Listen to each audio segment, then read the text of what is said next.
evening, everybody, and welcome to RAMP, Real Access Motivates Progress, live Wednesday night podcast. We are so excited that you decided to join us again tonight. And without every week that we have another exciting show for you tonight. Tonight, we are talking about everything Rhode Island women in the trades, women doing all of those wonderful trade works that we need so much.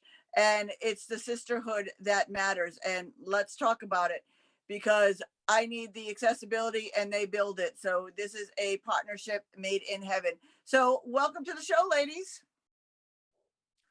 Hello there. Hi. Let's get right into it tonight. And I want each of you, we're going to start off with Anita, to tell everybody who you are and what you do. Anita. Hi, I'm Anita Bruno. I'm the Executive Director of Rhode Island Women in the Trades, and I advocate for women, those that identify as women, and girls to get into the construction industry. Heather. Hi, Tina. Thank you for having us on here today. My name is Heather McQueen. I work for the Etna Bridge Company in Warwick. We oftentimes get confused as the insurance company, but we are the folks that are building the Newport, the Jamestown Bridge, any of the bridges throughout Rhode Island, Massachusetts, and Connecticut. We build, we repair. I am the compliance specialist, equal opportunity officer for the company. Awesome. Regina, tell everybody who you are and what you do. Hi, everyone. Thank you for the opportunity to be here this evening. My name is Regina Costa, and currently I am a sales engineer for Air Energy out of Southeastern Mass. I'm selling compressors and vacuum pumps to contractors in Massachusetts and Rhode Island, and I've been in construction for about 20 years. Awesome. I am so excited to have this conversation now that I have shared us out to all the things that I am ready to fully engage. Anita, tell everybody why it's so important for having something like Rhode Island Women in the Trades. Tell everybody a little bit about what it is and why it's so important. So personally, I'm a 16-year union carpenter, and I got in New York. I got into the Carpenters Union in New York City through a program called Non-Traditional Employment for Women, or NEW for short. And I wouldn't have got into the union if it wasn't for that women's program. And they understood needing childcare. They understood that women just want to go to work. We don't want to be harassed. We don't want to be hit on. We don't want to be asked out on dates. And when I transferred my union book here to Rhode Island, there were less than 10 women in the Carpenters Union at the time. This was about 11, 12 years ago, and we've grown a little bit since then, but not much. So Rhode Island Women in the Trades is kind of based on my experience at Non-Traditional Employment for Women, but also including my 16 years of experience in the trade. So the organization is to promote sisterhood, leadership, advocacy, and mentorship for women that are already in the trades, because most of the time we feel like we're alone. When I'm on job sites, usually I'm the only woman, maybe one of two minorities. And so instead of having women feel isolated, we want them to know that there's a sisterhood and that they are supported and that they're not alone.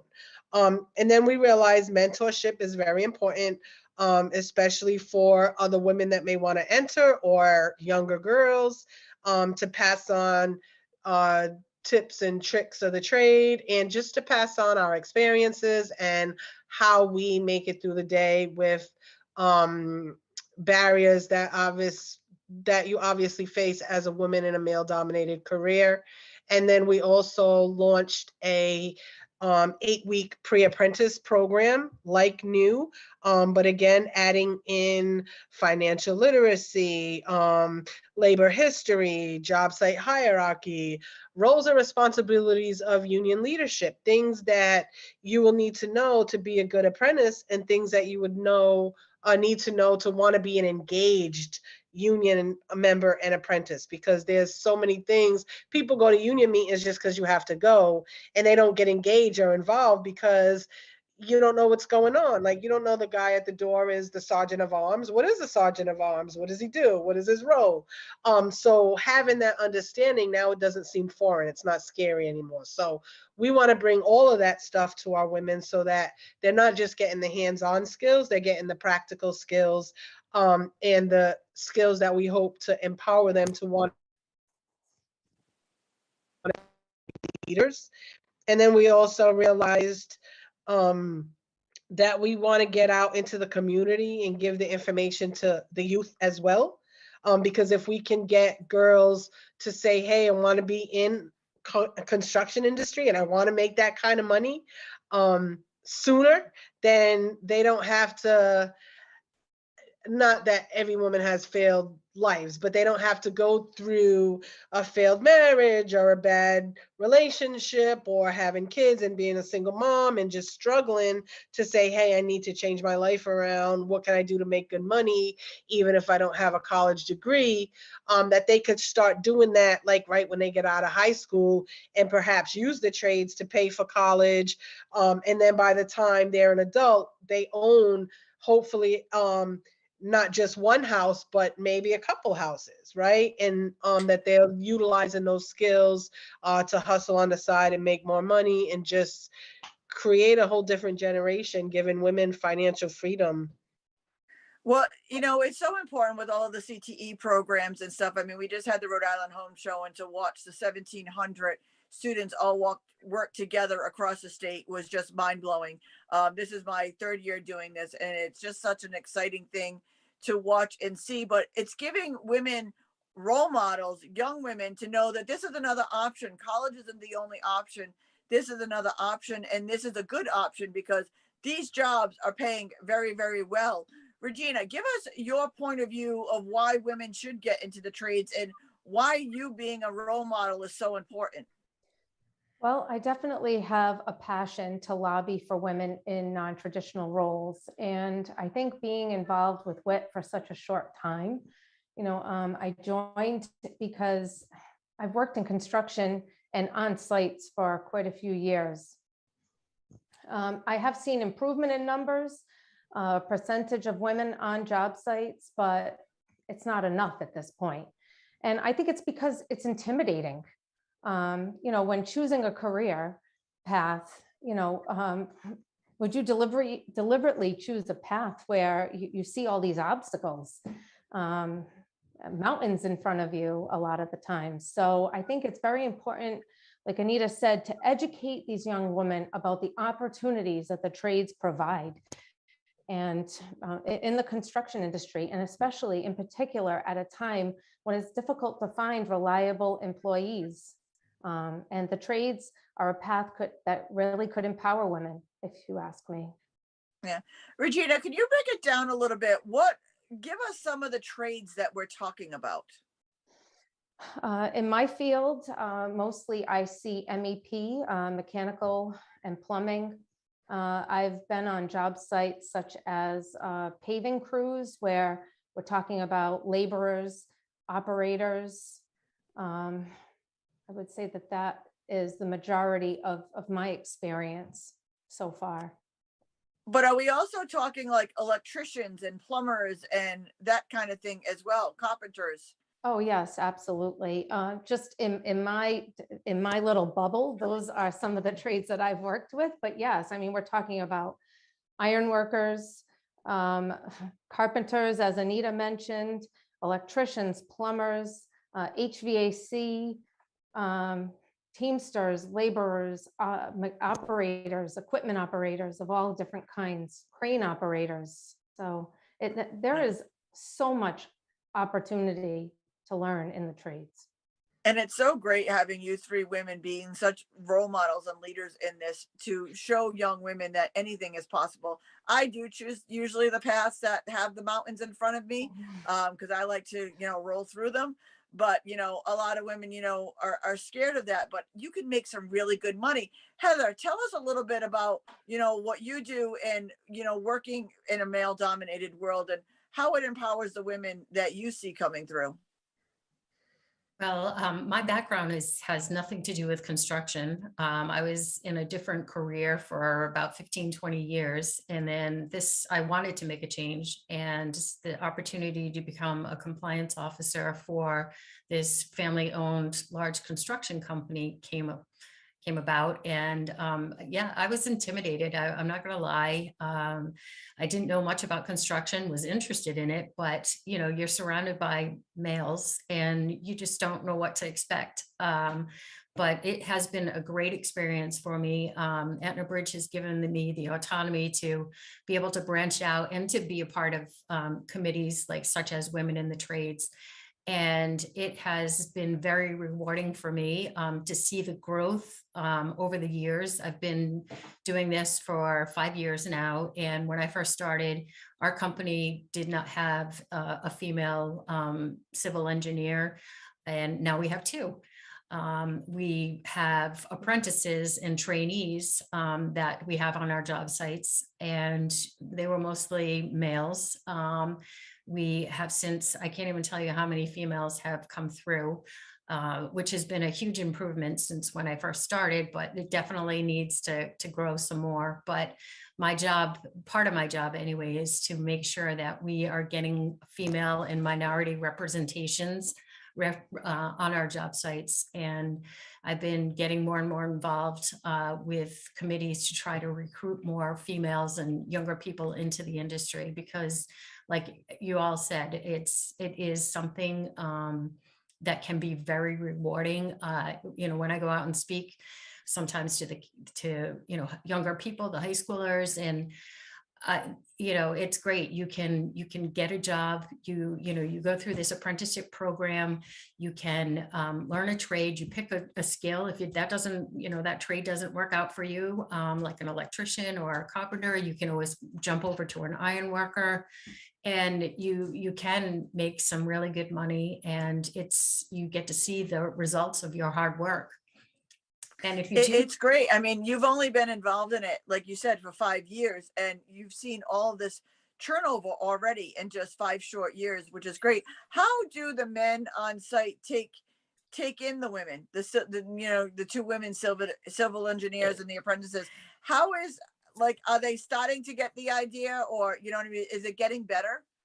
I believe it is. It's kind of interesting because, certain people sometimes have the stereotype that a female construction, somebody on the construction site isn't going to have any feminine tendencies and stuff. And these young women, they go out there and they've got they have their nails done, but they're smart, they work hard, and they have earned the respect of, the people that they work with, not only the people that, the laborers and the carpenters and the iron workers, but, the subcontractors that we work with, the other engineers. And they were fresh out of college when they joined us, and they are doing a fabulous job. That's awesome. Well, they haven't met Anita yet, because Anita gets her nails done and wears her fancy shoes, and I still wouldn't mess with her. Me either. and can build anything. So yeah. Anita, how have you seen it change, since Rhode Island Women in the Trades has been around? It's been 4 years now for you. How has it been working out? Have you really been seeing a difference? So first, I wanted to interject. One of the questions you asked Regina, like specifically about the trades, but Heather mentioned the civil engineers. So I wanted just to share that the trades, the workforce, the boots on the ground is what we call the tradeswomen, the iron workers, the carpenters, plumbers, electricians, pipe insulators, painters, laborers, operating engineers, teamsters. This about 16 different building union trades here in Rhode Island. But there's also other aspects of construction, the industry itself, that's available, like engineers and estimators and architects. And then Heather mentioned the leadership, like the foremen and the contractors and the subcontractors and the project managers. So there's so many different aspects to get into in the construction industry. I would advise to start boots on the ground so that you know the industry better as you're moving up the ladder, and you have a better experience and a better overall view. But but I just want to say that you're never capped at something. Like Heather said, if there's something that you're not loving and it doesn't feel like home, there's always opportunity to grow and move into other things. But for what I see, I see the national push, which is huge. We have our Secretary of Commerce, Gina Raimondo, that announced a Million Women in Construction initiative. That's huge for women. You have the Federal Women's Bureau, where there's been legislation to put more funding into that. So there's a $5 million WANTO grant that's available right now, and that's Women Apprenticeship for Non-Traditional Occupations. And those kind of things weren't in existence in the past. And then when they came alive, they weren't that much money in it. So $5 million for women to apply across the nation to push for women in the trades is huge. The number of women in leadership, like civil engineers and estimators and project managers, has expanded tremendously. But the boots on the ground part is still not flourishing to where I would say it's huge. I know there's a great push for it and more advertisement, more conversation about it. And that is huge. So that's like half the problem, right? We know that historically, after civil rights and after federal regulations came out, especially the federal regulations stating or putting into place the enforcement of having at least 6.9% women on all federally funded jobs is huge. But nationally, we've never met that number. And then it kind of blossomed when it first happened, and then it kind of fell back for a few years. So historically, we haven't been doing that good. And I don't think it's just like leadership. I think it has a lot to do also with mentality that women belong here in the kitchen, barefoot and pregnant. That's a little old caveman, but those kind of perspectives that this is a man's job, not a woman's job, and women being historically led to like health fields or administration, human resources, I think that plays a large key in it too. So it's also part of not just making sure leadership and advertisement is getting out there to women. It's also making sure that we're getting to the youth, into re-educating families that construction is not a menial career, that it is a well-paying career. You can make $100,000 a year, plus have an annuity, plus have benefits and a pension, which is huge. But also that women can too. And if you identify as a woman or you identify as a man, that's okay. But if you don't, that's okay too. You don't have to be a woman in a construction job. You don't have to be gay just to be at a construction site, right? You can be a woman, you can be a feminine woman, you can still get your nails done, you can still do your hair, and you can make the money to pay for all that. Having a construction. Well, like I said, if they don't think that, they haven't seen you yet. But in 2020, I spent the entire summer of 2020 swinging a sledgehammer and building my own home with Habitat for Humanity. Best free therapy ever. I highly recommend it to anybody to stop smashing down walls, know how to rebuild them, or know somebody like Anita and Regina and Heather to help you rebuild it. But definitely think everybody should be swinging a sledgehammer. But I'll tell you how empowering it was to me, who's not in the trades, to learn all of the aspects of my house. You know, I know every electrical outlet in my house. I know how to put the electrical together. I was caulking. I was painting ceilings. I was putting baseboards on. I learned all of that. So even if for nothing else, to learn how to home own, that I can now live alone as a single mom and be able to take care of my own home on my own in a wheelchair. Wow. This is a job for anybody, because if I can do it, anybody could do it. Regina, give us a little bit more, expand on that. Tell us why it's important that people need to try this out.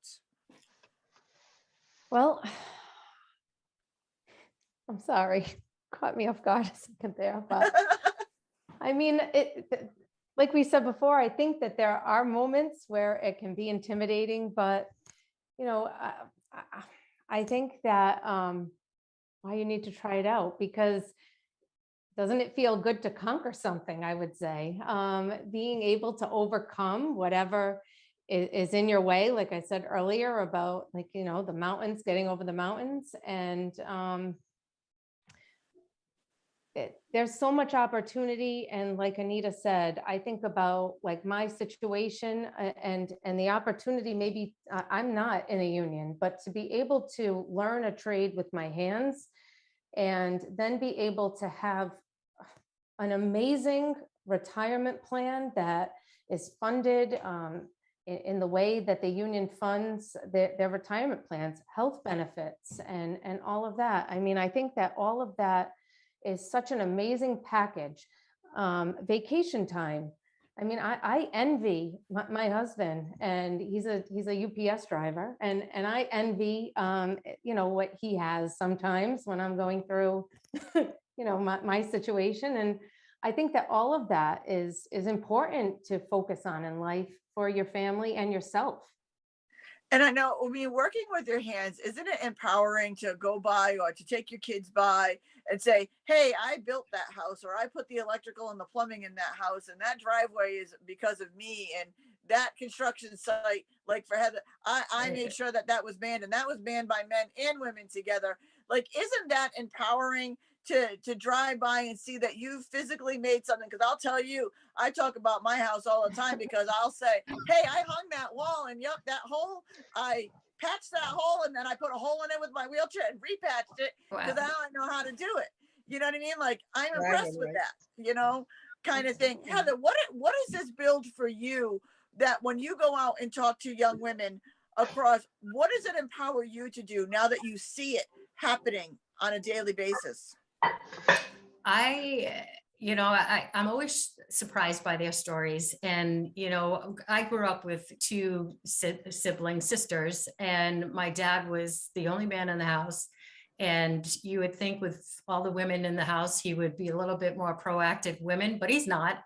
But but you know, he'll drive by a job site, and that we've worked on, and he's so proud. You know, he's just like, you know, even though I'm not out there, but I am out there ensuring that there's a fair representation. And I do tell him, you know, we have women that are laborers, iron workers, and carpenters. And a couple of my favorite stories is that we had a female laborer, and we had older men who didn't want to work beside her because she could out jackhammer them like on any given day. And I'm like, I am so proud of you. And, you know, after they did give her a hard time when she first started, and then they started to respect her and said, you know, she pulls her weight, and she's not one to, you know, to stand down. So I like to tell that story. I also, you know, I recently met a young female who ended up getting her master's degree in healthcare, worked about a few months in an office, and said, absolutely not, this is not for me. My boyfriend's family, you know, they had a history of being with the iron workers, and she's out there dangling off of a bridge. I don't even know how high up. And she's like, every day I'm excited to go to work because I'm doing something different. You know, I'm hoping to be on this job for, you know, for the completion of the project, but I know that, you know, if I don't want to be here anymore, that there's another job that I can go out to, and it's just change of scenery. And you know, I can't stress to young females is that, you know what, the sky's the limit. You can do whatever you put your mind to. And if that means that you want to dangle off a bridge and, you know, paint it or weld it or do something, then more power to you. Because I think, you know, people are starting to learn that women are equal, and they can do just as much as a man can, and if not better. And they are, you know, I asked this young iron worker, you know, how is it to be amongst men? Because she's the only female. And she's like, the crew is great. I don't ever want to leave them. She's like, they're my brothers. We just joke around. And they have fun. They have fun doing what they're working. That's awesome. And that's That's kind of awesome because, you know, I'm gonna teach a lot of young women and any woman right now 2 words. They're called watch me, because many times, especially when I was building my house, oh, you can't do that, watch me. You can't do that. You can't paint the ceilings, watch me. We become little MacGyvers. I figured out how to do all of that stuff from my wheelchair. Like anything you tell me not to do, it's like watch me do it. So for all you women who want to be empowered and get out there, you need to get this tried. But let's take this back to disability a little bit. Anita, tell everybody how you build the amazing accessibility for us. Well, I like that you brought that up. Women in the trades and Real Access Motivates Progress is a partnership that's destined, because everybody that's in construction should be talking about accessibility. If we're building it and we're not building it accessible, we're leaving out a whole population or blocking out a whole population, literally. And it's interesting because Tina and I are friends now. We became friends. She jumped on one of our Women in the Trade meetings just to remind us and let us know that we need to start talking about accessibility. And since we became friends, we drive around places and she lets me realize that everything in Rhode Island is not accessible. And it's as simple as, let's go get lunch. Where do you want to go? Oh, I want to go to this place downtown. I'm not going to say names. But we can't get in because it's not accessible. And so now I find myself having to think about, where can I take my friend for her birthday? Or where can we go and have a nice dessert? Or you know, I can't even go to my favorite bakery because it's not accessible. So construction and accessibility go hand in hand. And that's what I got to say about that. Yeah. I mean, it's called universal design. If you built it from the get-go accessible, you're letting in, and let's talk numbers now, you're letting in 40% of the population, you know, and that's now. When Rhode Island is going to be more than 50% of the population 60 and older, we're talking that number is going to rise to over 50% somewhere of people using a walker, wheelchair, or a cane. It's just simpler. I'll tell you, when I was walking, I would much rather maneuver a ramp than stairs. There are some days that I was pooped after work that I just didn't want to lift my legs, or I was sore because I did something stupid and fell down, and I just didn't want to lift my legs to walk. That if there was a ramp there, that would help so many more people. But let's talk about how we fund all of this. Where's the money coming from, Anita? So there is, thanks to President Biden, there's trillions in the infrastructure plan. And that is fixing the roads, the bridges, school construction, maintaining roads and bridges, and then thinking about the CHIPS Act and broadband, electric vehicles, solar panel, the wind farms. There's so much construction going on and so much opportunity throughout the next 10 years for construction. So again, thanks to Biden's administration, the funding is there. That's awesome. Regina, how much in your daily activity do you talk about accessibility? Honestly. Well, I have to be honest with you, my mind is blown, not having considered that, Tina. I thought that it was a given that this was how buildings were constructed, and I want to apologize almost for it. I feel terrible that No, is it's the true, way but that it is. everybody thinks that because of the ADA is 33 years old this year, that everything is automatically. The problem is there's no teeth to the ADA. There is nobody holding anybody accountable. I mean, 85% of Rhode Island is not accessible for somebody like me. So now that you had this conversation, how much more are you going to talk about accessibility when you go out to your jobs? I would say quite often. Yeah, daily, Yeah. multiple I'd like to times hear that. throughout the week. It's definitely something I'm going to be observant about, and talking about and fighting for, I would say, because it could be any of us, right? And that is very important and very discouraging that you can't even go to your favorite coffee shop with your friend. Yeah. Well, I usually have a table in the back of my van that I just pop up in front of the building and say, you can serve me out here. Or I got 10 and 12 on speed dial, but it opens the conversation. Like we started off with a joke, but it opens the conversation. And people don't know what they don't know until they don't know it. You know what I mean? By guiding people in the right direction about accessibility and learning what is not accessible. When I was walking, I knew the world was inaccessible to an extent, but I didn't know how bad because I didn't have to use it. Now that I have to navigate my wheelchair, I notice it. So by bringing it up and by talking about it in our day-to-day lives is how we're going to notice it. Heather, on the compliance side, how much do you talk about accessibility with the crews and stuff like that? Not much at all.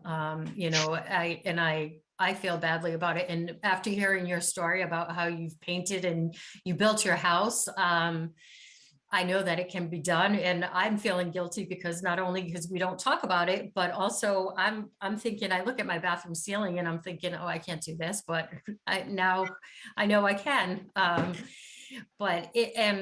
I do have a daughter that is handicapped, and I do know what it's like when I do have to take her out and using a device or something. It is hard.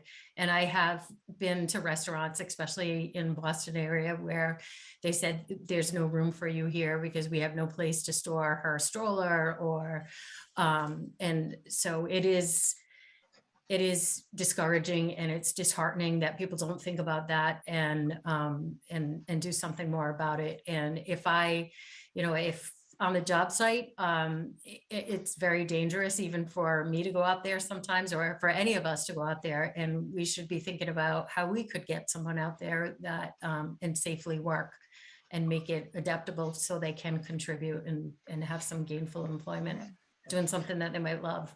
Yeah. Well, I mean, you don't have to feel bad about it. And I didn't do it to put you on the spot to make you feel bad. It just, knowing that you do this on a day-to-day basis, it just gives you, there's 4 people here and 2 of them don't really talk about accessibility. So, and that's usually about the majority, about half the people that are in construction, they don't talk about it, because they don't want to do it. They think it's too expensive. They don't think it's needed, and they don't talk about it. So it gives a good 50% ratio of who's talking about it and who's not talking about it. Let me know. I can help you figure out how to paint your ceiling. I figured that out, that's a Swifter and a lot of duct tape, but we can make that happen. But Anita, what do we do about that? What are some of the ideas? I know you have a ton of them, of ideas that you have of bringing these 2 worlds together. So glad you came back to me. I was just holding my breath. I wanted to interject. So real quick about funding, because it just popped in my head, the Federal Highway Administration had okayed the allocation of up to 2.1% of federal highway money to go specifically towards diversifying the heavy road and highway, but they put a catch. The state has to ask for it to be allocated and designated for that. So that just a hint to anybody that's watching that might be in government that cares. We can utilize up to 2.1% of federal highway dollars that go to DOT to specifically diversify the construction industry, heavy road and highway. So some of that funding could go towards highlighting and educating what disability a disabled workforce would look like. And it's interesting because when Tina, when we went to the disability workforce conference in Washington, there was a gentleman that was on the panel that ran a construction company, home renovations and painting specifically, utilizing all disabled workers. That's huge. We can do that. The only thing is we might not be able to advance the deadline, but we can meet the deadline. And that should be good enough. And the quality of work is the same. And so why not start looking at ways to implement that here in Rhode Island and utilize federal highway money to start? No, but I think that that is key ways to be important. Also looking at organizations like Mobility Pros and figuring out how to ramp up their funds to be able to utilize women workforce to do and build ramps and help make things accessible. I know that, Tina, you helped pass this wonderful legislation that gives all businesses a $5,000 business accessible. It's like, it's no brainer. Like, here's a grant. We're going to give you the money to help Yep. make you accessible so that now you can have more people. Rhode come in Island, and yep. spend Rhode money. Island is the only state in the country that has a $5,000 workability grant for any business that wants to go ADA compliant and accessible. We are also the only state in the country that has a home modification grant that gives any homeowner $4,500 towards their construction to stay and age in place at home. So here are all the construction companies that, if you're not talking about accessibility, here are 2 grants that people can be hiring you to build their accessibility in their businesses and in their homes and putting you to work. What is our favorite story, though, about when we both, because we went together to that disability conference out in Washington, and I can see it on Anita's face. Tell me your favorite story of that, Anita. Oh my God. Well, first I want to say, anybody that's hiring to build that accessibility, make sure you're hiring women. But yes, it is my favorite story. It's sad.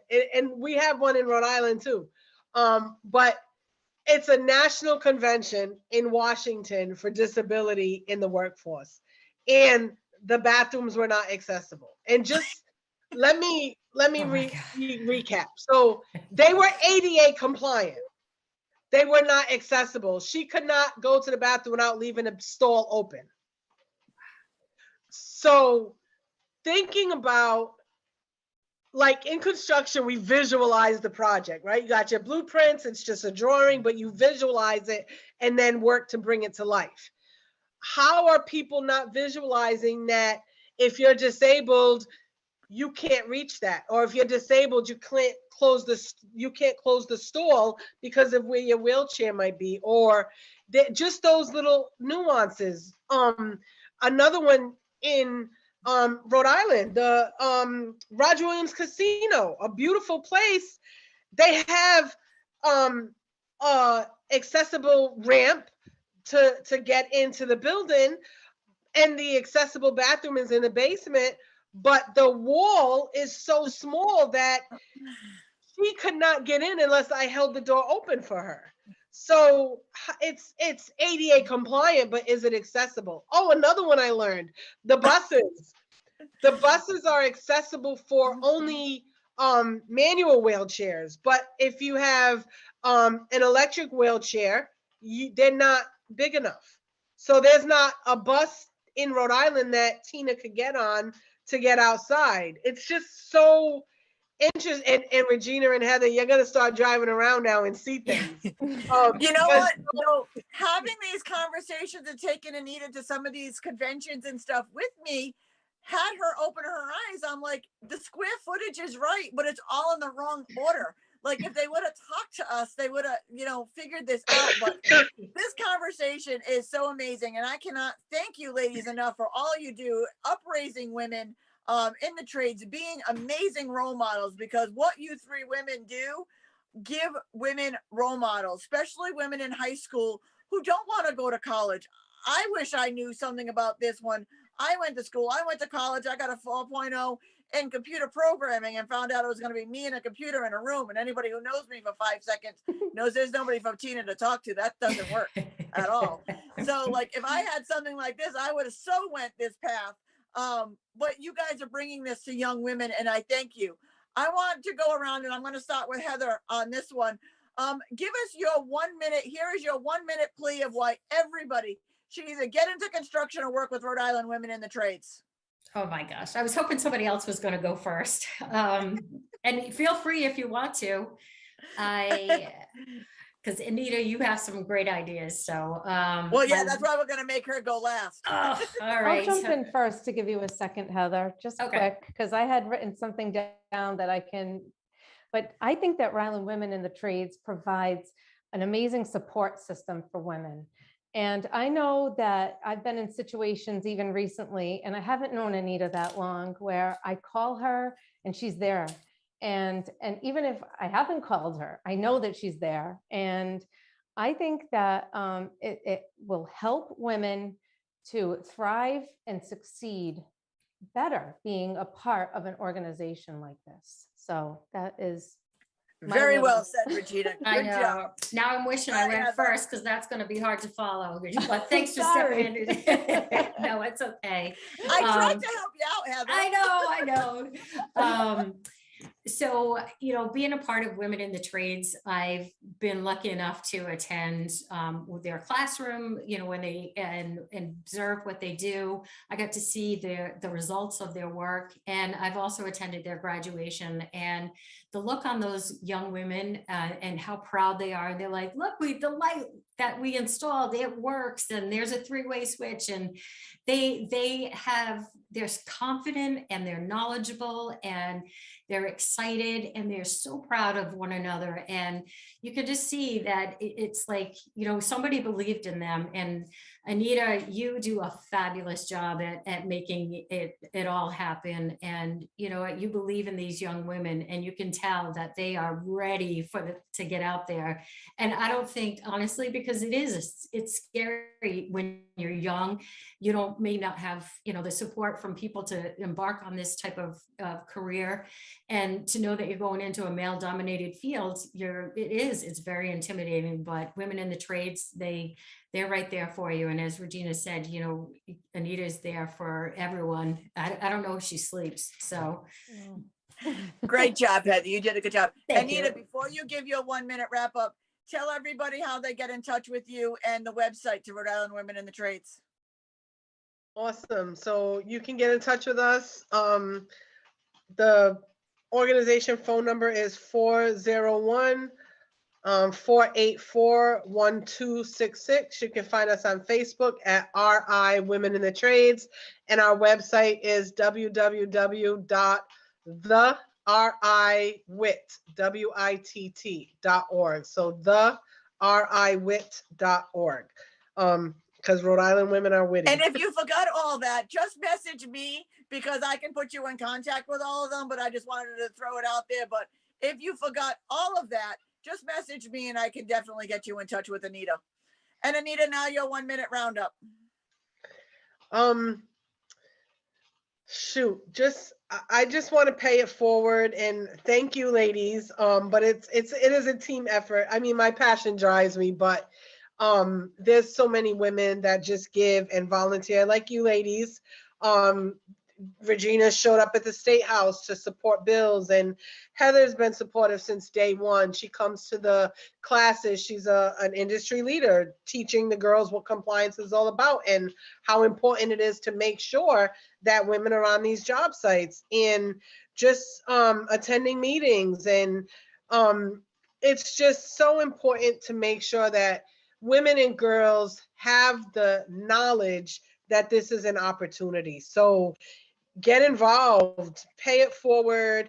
And again, if you're a woman in the trades, you already know most of the time you're the only woman on the site. So even when you're frustrated or just feeling like, you wish you had somebody else to talk to about your day, and, you was busting those concrete forms and what a day you had, and you want to talk to somebody that knows what you mean, and just have a beer, have a glass of wine, shoot the shit. It's all about building that sisterhood, and then mentoring and paying it forward. Your lived experience is important. Your voice is important. So sharing that information with somebody else, another woman or a young girl that might want to get involved, and letting them know that, you can make good money, you can have fun, you can have a retirement, even if you don't know what that is right now.